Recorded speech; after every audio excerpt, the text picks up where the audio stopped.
Coach, how have things been going on short week? Do you guys feel you guys are at a normal stage now? You guys feel comfortable?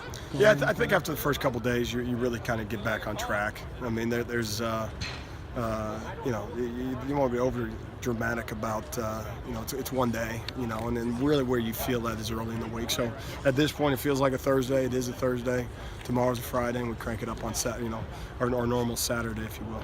Is there ever a tendency to maybe overthink some things, scheme-wise, in a shorter week, or with an opponent like USC coming in? Do you ever find that? There's a tendency to try to. I mean, we overthink every week. I mean, that's what. As coaches, you feel you have a responsibility sometimes to do that. Now, overthinking in and of itself is not a crime. It's if overthinking leads to thinking by your players.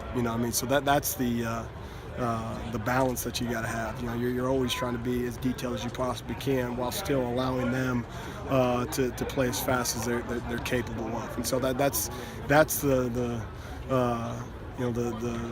mix we got to come up with each and every week from a game planning standpoint, is making sure that we have enough to put them in a situation to be successful, but not too much that it looks good on the board, but we're not able to execute it with the speed necessary.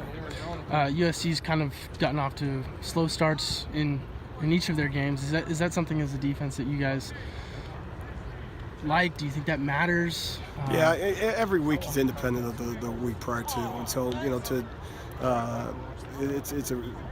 you got to have some level of responsibility again as a coaching staff to let our players know we're a different team than we were a week ago. I mean, each week you're a different team, so to come up with a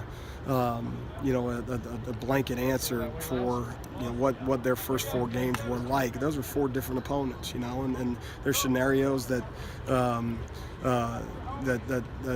each individual game day was a different opponent, different scenarios, different defenses, and obviously different play calls. So long story, but the reality is that we'll get their best on Friday night. We know it, and we expect them to come out fast, and we got to match that.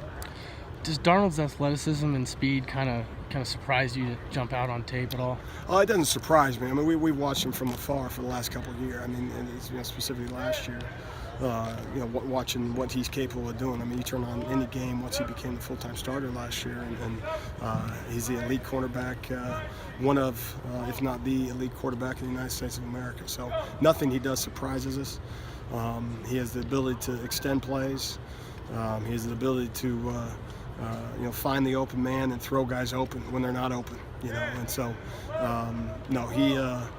he's everything he's cracked up to be, and it's a major challenge.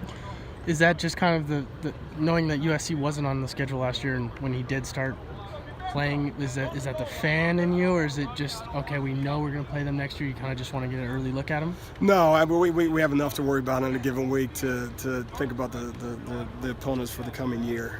But in the conference, you're watching. Sometimes in the off season, you're studying some of the opponents that maybe you haven't played yet. But specific to last year, it just would have been on a Saturday evening if we're not playing, or Saturday afternoon in the hotel. Thank you very much, Coach. All right, man. Have a good one.